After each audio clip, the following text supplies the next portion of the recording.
a half a day in, a little bit more, to our first day of our Rohatsu Sesshin. I hope everybody is settling in. I want to say something about where to turn your attention in practice. So we have, a diverse, most people here have been sitting for some time and some for less. But there's something of the basics of where to turn the attention in order to develop and cultivate the mind that we're working with in sesshin. Right?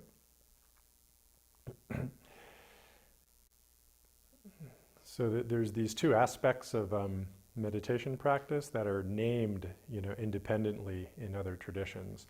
There's the calming and concentrating form of meditation, you could say. That's called shamatha in other sects of Buddhism. And then there's the clarifying and discerning, or deconstructing or analyzing, or some of the words that are used, form of meditation, and that's the vipassana, right? So that's the insight meditation, it's called sometimes. And I want to appreciate these aspects a bit. In Zen, we don't separate these things. It's all present in breath practice, in shikantaza for sure, and in koan practice even. So it's all present, but it's helped me to just be aware of the different dimensions. It's helped me in my practice, just to appreciate what's going on, and maybe it will for you too. So that the first one, the shamatha, the calming and concentrating, we cultivate this mind through our consistency and continuity of our practice. Right? That's the return over and over and over again. Every moment, return to the object of meditation. And breath, always return. So there's something in this return that results in the cultivation of calmness and concentrated mind, right? And in some ways, it's interesting how this happens, but it happens. Just the exercise of this direction of your attention over and over and over produces calmness, and it produces a concentration. So the development goes from continuity of attention to concentration to absorption. The continuity part can feel effortful. It's the distractions keep pulling us away, and then we have to be intentional about moving the attention back. Okay, and this is, of course, the place where we judge ourselves. Well, I lost track, or I can't keep my mind on it.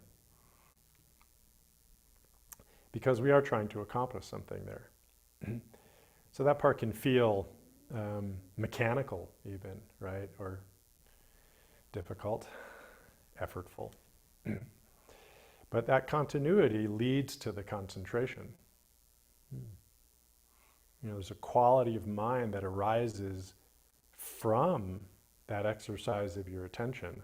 The nervous system, something happens with it. It shifts from a more vigilant way of relating to the world, a more analytical and conceptual way of relating to the world, a more grasping way. And the nervous system shifts into more abidingness and more sensory openness. It just seems to be how it works. And, humans have known this for thousands of years. We've been meditating for many millennia. So we kind of figured this out experientially. So the calmness develops and the concentration develops. And it's one of the interesting things that we know experientially as meditators, but those who are new to practice, I don't think they understand understand this at all, and it may even take some time to appreciate it. But I think concentration is intense. It has this intensity to it. It has this buildup to it. And then calmness has a relaxedness to it. So even those two parts of shamatha, the calming and the concentrating, have something of a complementary or even opposing qualities to them. But we know as meditators that they're actually completely consistent, co-present in the meditative state. So that's why we say our quality of rest in Zazen is as deep, if not deeper, than deep sleep. They've done studies on this, what goes on with the brain. And you think, well, how could that be when we're sitting in this alert posture and we're actually efforting, even to the point of sweating sometimes, with the intensity of our work? Well, this is why. Because the calmness expands along with the concentration. And we're tapping into an energy source, which, I don't know, maybe that's not even right. That's just my understanding of it. It appears to be tapping into an energy source that we're not open to otherwise. But that part, the calming and the concentrating, does take time, right? It's a cultivation of this quality. It takes that continuity and return over and over to cultivate that. So you're at some level, depth with that, and you'll deepen over the course of the weekend. The clarifying side, the vipassana side, okay. So that's really microscopically being aware of your sensory experience. Right? Really looking at how sensations, which include thoughts, arise, persist, and fall away. And in Buddhist understanding, there's the fourth part of that cycle, which is called the empty eon. Arise, persist, fall away, emptiness. Arise, persist, fall away. All phenomena experience this. Our experiences are engaged in this constantly. There's no phenomena outside of this always moving process.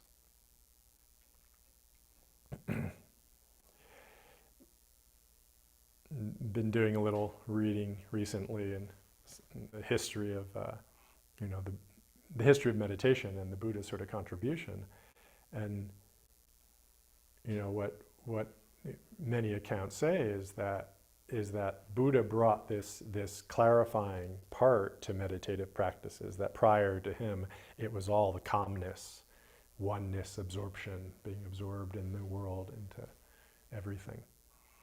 And then that easily could lead to just sort of blissing out and hanging out in that absorptive state forever. Right? So I don't know if that's, strictly true. That might be doing a disservice to people before the Buddha who were more inquiring. I don't know. But this was an innovation that he brought in, certainly, and was very important to his form of meditation, was to really look closely at the arising and falling away of sensory experience.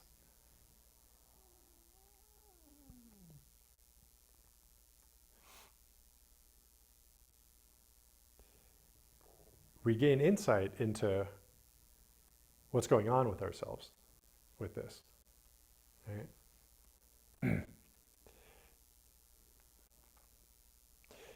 What's the nature of the insight that we see? Well, we tend to hold on to the arisings. We tend to hold on to what's here, what's present. And we're not really paying much attention to the falling away. And we're certainly not paying attention to that ground of emptiness, the empty eon. And if we're only paying attention to that arisings, the problem isn't only that we're only paying attention to it, it's how we're responding to the arisings. With craving, aversion, or neglect, the three poisons, right? If we're only focused on that, and we have this emotional, relationship with what is, with what's arising,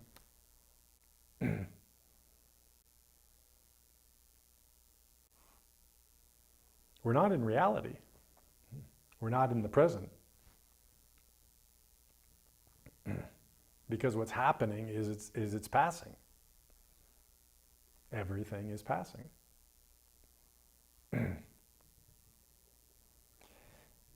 But, what happens? It passes, but it hasn't passed from our minds. The feeling persists, the idea persists, the problem persists. So we continue to dwell on what is long gone.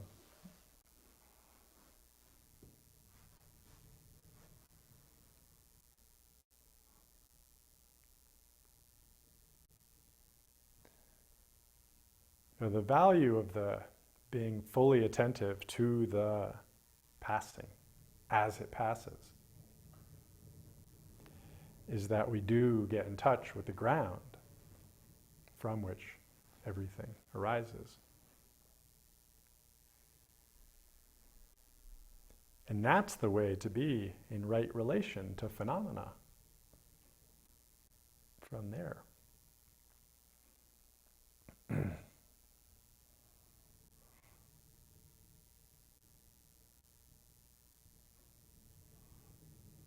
So I had some words in the morning about really focusing on the goings, that part, the sounds and feelings especially.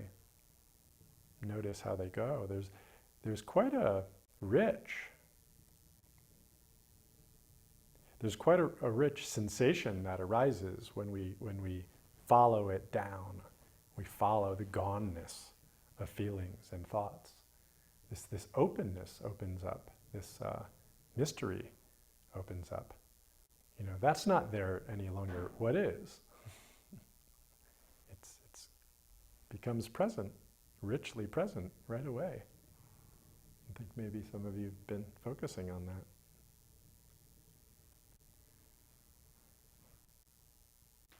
And then it also gives us that insight into what we really are, who we really are.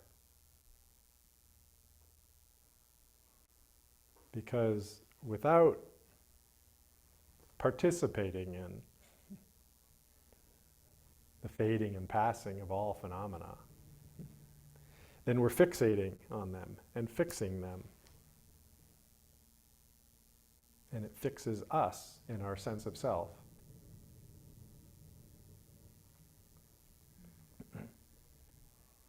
So any fixed idea that we have there is just a place of being stuck.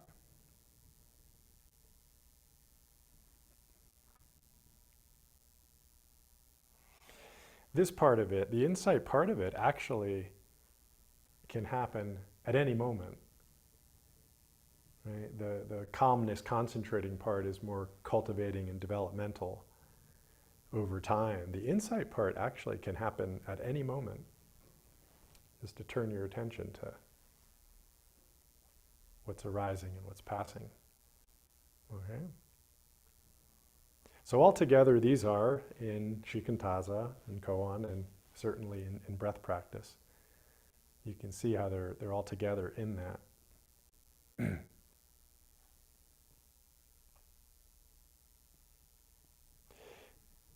When we're working on koans, we have these fixed ideas about ourselves, right? So the koans are pointing to those fixed ideas. They're helping us look at them and scrutinize them in just this way. We have to put ourselves into the position of the questioner, if you will. Where did that question come from? What's the quality of mind that question came from? Okay, so we internalize that question that the monk asked. Usually, the monk asked. And we internalize that to really understand, well, where is that person coming from? And then the real depth comes in what the response is to that. So what quality of mind did that response come from? And when we look at that, we bring meditative awareness to that. We're seeing what arises as we internalize that question and that answer. What arises and what falls away, and what is true.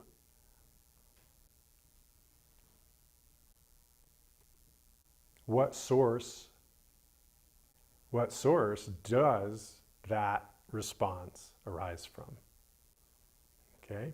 Well, that question came from this guy's idea about what he thought Buddha nature was, for example. Where did the master's response come from? What was the source of that?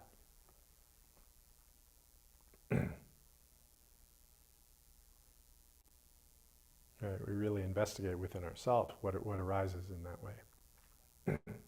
So that's just a little reflection on koan practice with respect to these things that I'm talking about.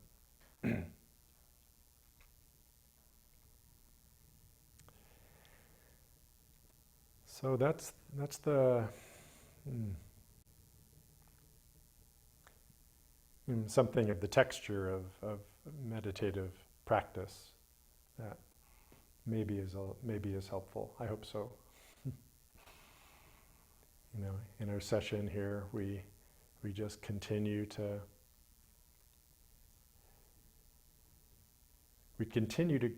go directly to the immediate experience. Okay, so that scrutiny part, that arising and falling away. So we're permeated by the story context of everything, right? We came in here and still have probably some notion of what's going to happen during this retreat and how it's going to go, and maybe what the hard parts are going to be and what the easier parts are going to be, and some curiosity. And there's some frame of reference in your life in the days before you came, and what's on the other side. We all have these. We all have that story. And none of that, none of that, I'm not going to say it's not meaningful, because it's meaningful in your life, but none of it is at the quality of your investigation. You really want to drop down below that level of story, and you do that by really paying attention to the sensory experience, and just allow that story to be just out there, just on the shelf. You say, it's okay, that's my story, that's okay. I'll believe it provisionally. You don't have to reject it, you don't have to say it's stupid. Yeah, I don't want you to do that. It's got its purpose. Just put it there on the shelf, and then say, well, what's really going on here? What's really going on here with me, moment to moment? And our session can be so rich, because every single period, every single minute, every single moment is an opportunity for you to turn the light inward and just notice the arising, persisting, and falling away of sensations, including thoughts. And in that, you touch in with the source. You touch in to that source. And that's what we're doing. That's all we're doing. That's all we have to do.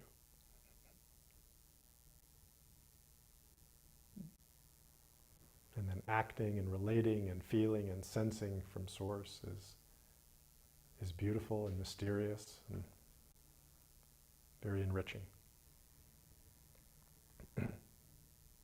Okay, so we help each other do this because we're part of each other's sensory experience.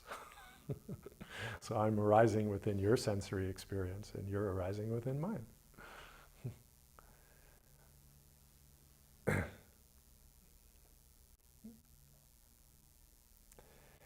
So I'll let my words pass away. You too.